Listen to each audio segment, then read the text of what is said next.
आज के इस ऐतिहासिक क्षण पर गृह मंत्रालय के कमेटी रूम में मेरे साथ उपस्थित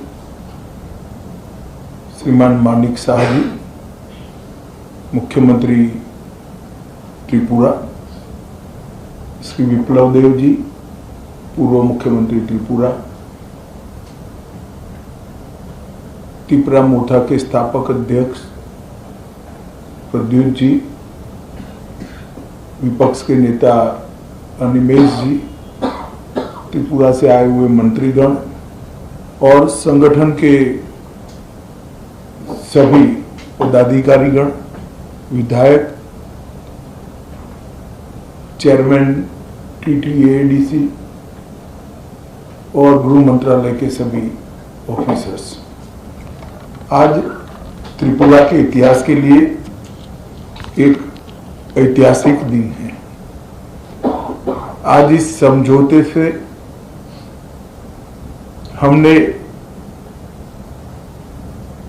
इतिहास का सम्मान किया है, गलतियों को सुधारा है और आज की वास्तविकता को भी स्वीकार कर तीनों चीजों का सामंजस्य कर हमने भविष्य की ओर देखने का काम किया है। इतिहास जो है उसको कोई बदल नहीं सकता, मगर उसमें जो गलतियां हुई है इसको सीखकर आज की वास्तविकताओं को नजर में रखकर हम आगे जरूर बढ़ सकते हैं। और मुझे आनंद है कि त्रिपुरा मोर्चा ने, सभी ट्राइबल पार्टियों ने और सभी ऑर्गेनाइजेशन ने इसके लिए बहुत कंस्ट्रक्टिव रोल लिया है। और भारतीय जनता पार्टी की त्रिपुरा सरकार ने भी शुरू से इसके लिए प्रयास किया। विप्लव जी उपस्थित है, मानिक शाह जी यहाँ उपस्थित है। मानिक शाह जी ने भी बड़े इंटरेस्ट से बारीकियों में इसको स्टडी कर अंजाम तक पहुंचाने में बड़ी अच्छी भूमिका अदा की है।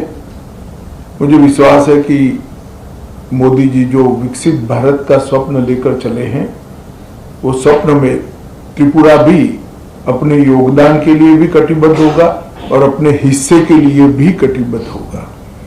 जब विकसित भारत बनेगा उस वक्त त्रिपुरा भी विकसित त्रिपुरा के रूप में आगे पर स्वप्नों के साथ आगे बढ़ेगा। प्रधानमंत्री जी के नेतृत्व में गृह मंत्रालय ने उग्रवाद मुक्त, हिंसा मुक्त और विवाद मुक्त नॉर्थ ईस्ट की कल्पना को साकार करने का प्रयास किया है। हमने ढेर सारे संगठनों से बात की, सरेंडर्स भी बहुत हुए। करीब करीब 10,000 लोग हथियार छोड़कर मेन स्ट्रीम में आए हैं और इसी के कारण आज नॉर्थ ईस्ट में विकास का एक माहौल बना है। ब्रू रियांग का समझौता हो या सीमाओं का समझौता हो, शुरुआत उसकी त्रिपुरा से ही हुई थी और ये टर्म में अब क्योंकि हम चुनाव में जा रहे, अंतिम समझौता भी त्रिपुरा का हो रहा है।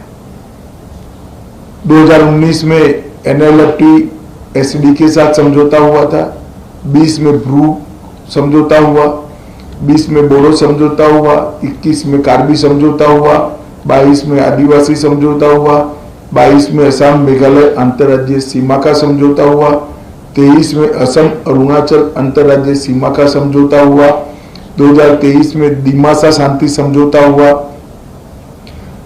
2023 में UNLF का समझौता हुआ और 2023 में ही उल्फा का समझौता हुआ और अब ये समझौता हो रहा है। तो कुल मिलाकर 11 अलग अलग प्रकार के सीमाओं से जुड़े हुए, अपनी पहचान से जुड़े हुए, अपनी संस्कृति और भाषा के लेकर संघर्ष करने वाले सभी के साथ सामंजस्य पूर्वक बात कर हमने संघर्ष को समाप्त करने की दिशा में काम किया है।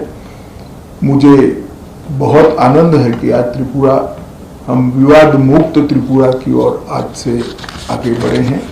मैं प्रद्युत देव जी को बहुत बहुत धन्यवाद करना चाहता हूं।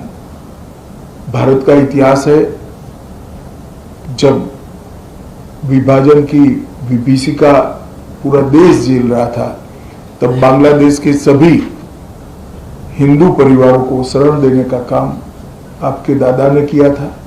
महात्मा गांधी की अपील को उन्होंने सम्मान किया था, मगर बाद में कुछ ऐसी बातें हुई कि मतभेद भी हुए, थोड़े संघर्ष भी हुए। आज सभी लोग एक साथ मिलकर आगे बढ़ने का निर्णय कर आगे बढ़ रहे हैं। उस वक्त मैं इतना विश्वास दिलाना चाहता हूं कि आपके अधिकारों के लिए आपको कभी अब संघर्ष नहीं करना पड़ेगा। भारत सरकार 2 कदम आगे उठकर सभी के अधिकारों की रक्षा करे, अधिकार की रक्षा हो, इस प्रकार का तंत्र विकसित करेगी। मैं फिर से सभी स्टेक होल्डर्स का बहुत बहुत धन्यवाद करता हूं।